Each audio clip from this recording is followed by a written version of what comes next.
Hello, sweet creatures. Today I'm going to be walking you through a little ritual art activity. I call it art cartography. And you're going to make a map of your creativity, or maybe your soul, or maybe your inner artist, or maybe it's a map to find your inner artist when you're feeling a little bit stuck. So I have here the last one that I did for myself, and it was a while ago. um, so what you will need is a piece of sturdy paper if you want to work on this on with some water-based mediums or just a lot of markers. So I'm just using regular old cardstock today. And then whatever markers, pens, crayons, colored pencils that you like. I've got some cheap Crayola markers that I got on a discount rack, and they're water soluble and like super smooshy and fun to smoosh into the page.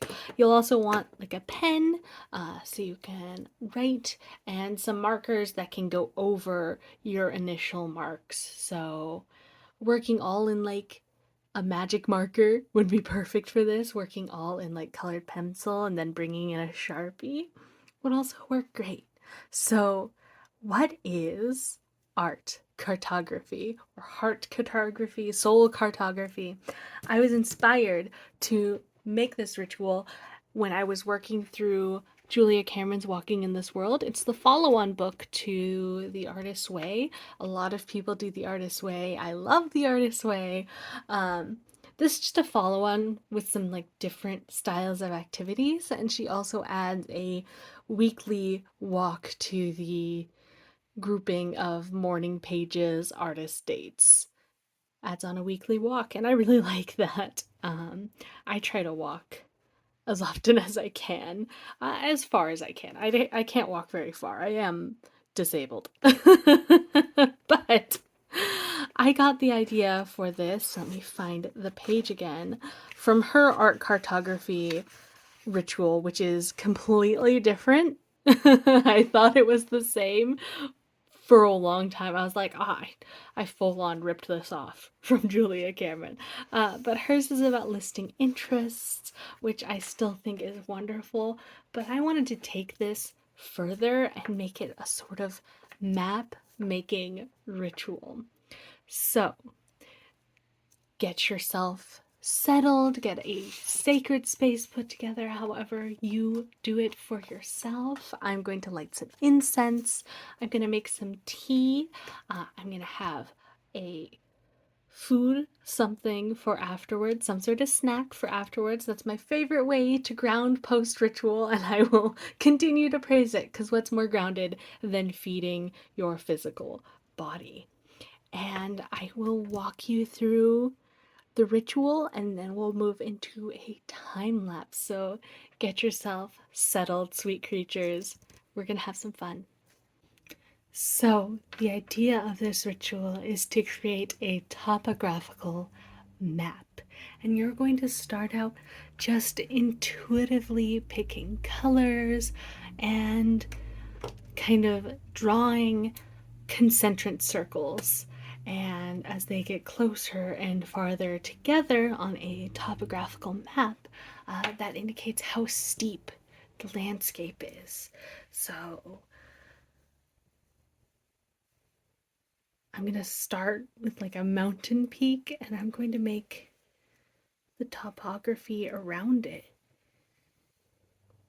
And I might switch colors or add another mountain peak, but we're just gonna work like this intuitively with whatever medium you brought with you, and we'll return to it afterwards and do some writing on it to parse out what this means for our art or our inner artist or our souls. What are we learning about ourselves or what we need to get through whatever we're working through?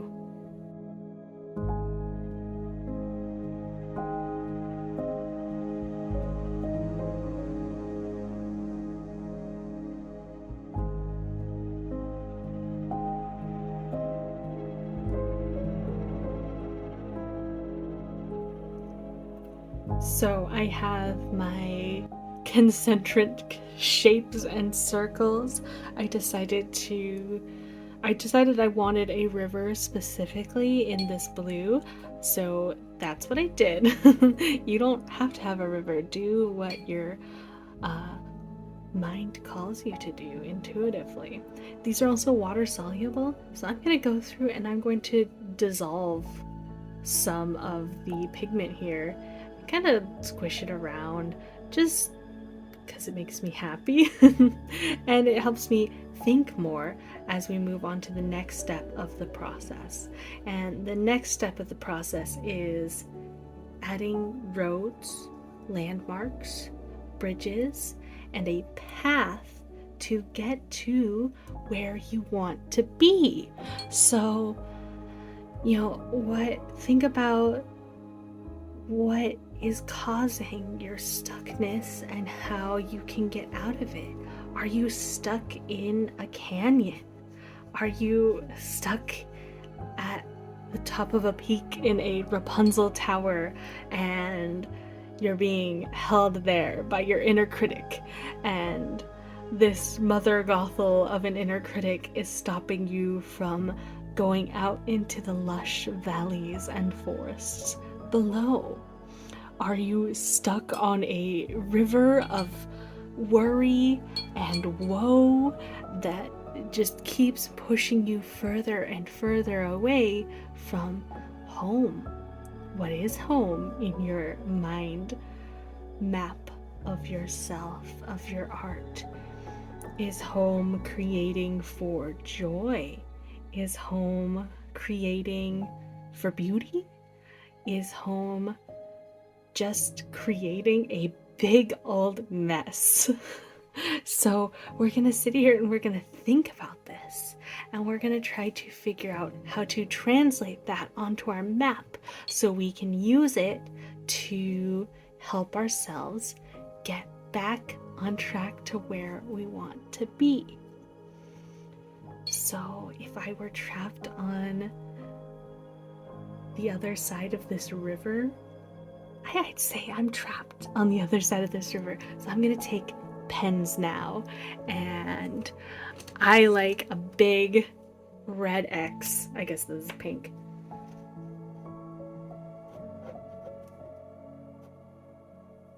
I am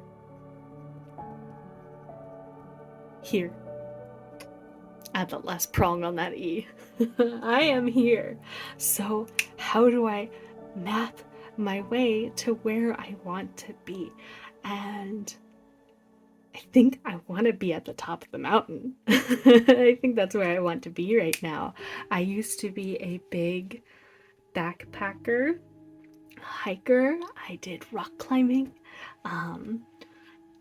In a past life. I always say in a past life, just when I was younger and not super disabled.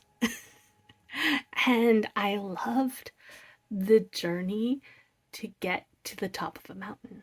And I loved the views along the way, the mosses, the trees, the way the biomes and the ecology changes as you move up the mountain, the way the air changes, the views. So I want to be at the top of this mountain. What is the top of this mountain to me?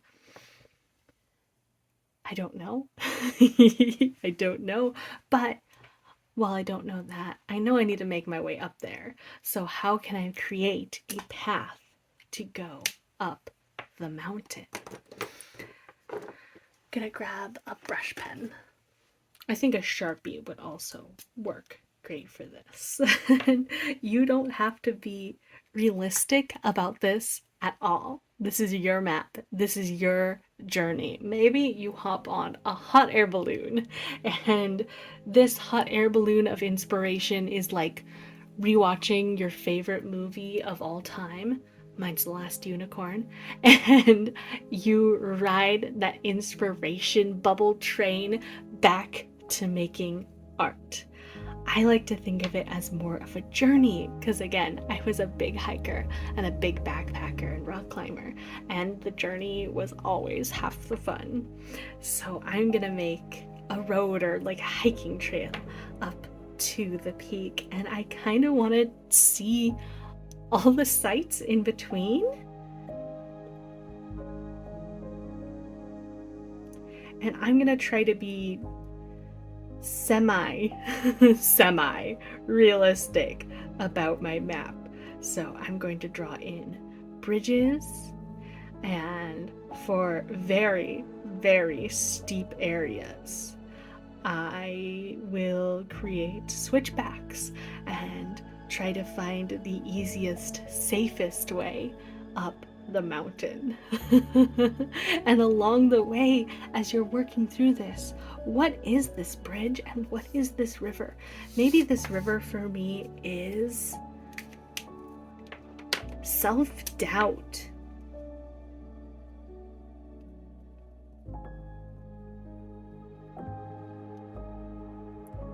Why is this river full of self-doubt? Because there's a factory up here polluting it with worry and comparison.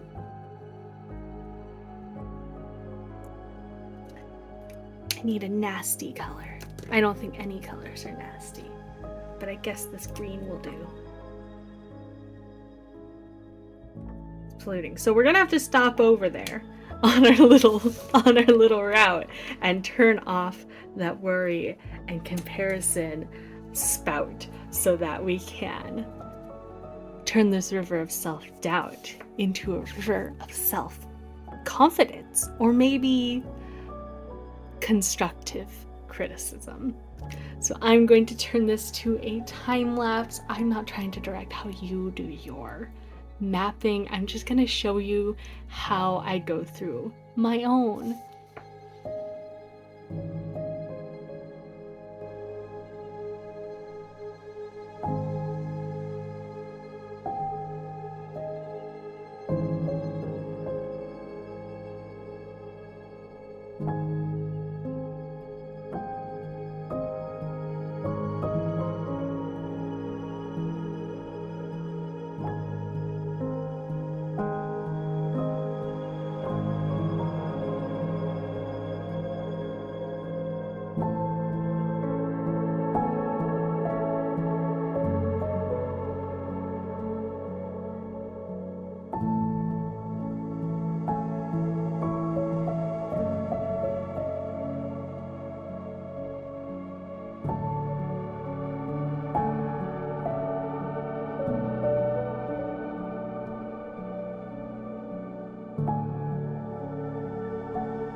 So you saw how I approached the second half of the challenge, where I went through and I found the landmarks along the way. You could mark out your landmarks first. I think that's what I did the last time I did this ritual. So I looked at my map and I said, well, these are pits, and this is a mountain peak, and this is a river, a stream of consciousness. You can do that, or you can go through and find landmarks along the way, and it looks like I've built some landmarks. So I have a resting retreat that I probably need to stop at first. I'm probably a little worn out, and yeah, that's probably right. And then I have a couple forks in the road. Do I want to go take my time and spend a little vacation over in Inspiration Valley before I go sabotage the worry and comparison factory? Or do I want to go straight to the source of the pollution of my river and take it out? And I named the tributaries to my little self-doubt river. Self-love is one of the tributaries, which is the one that's directly being polluted by the worry and comparison. But also role models guidance and constructive criticism are feeding the self-doubt river because it's become polluted. Because you compare yourself to your role models when you really should just be looking to them for inspiration and guidance. That's why after I go sabotage the worry and comparison factory, I'm gonna take the discomfort trail to seek guidance. Crossing the tributaries, I'm going to probably stop at Hard Times Peak. Hard times always come. But there's also a replenish your cup camp, a place to rest, dealing with your feelings peak before we can really make it up to where I want to be. And that's, I don't know. I don't know what the peak of the mountain is. Um, but once you're done with your ritual, you could burn this. You could throw it away. You could store it somewhere. Or what I would like to do if I had my corkboard hanging, I would hang it up on my corkboard and consult it until I feel like this is no longer the correct map of my heart, my inner artist, my soul, whatever you want to call it. You could do this for your spiritual work. You could do this for your actual work.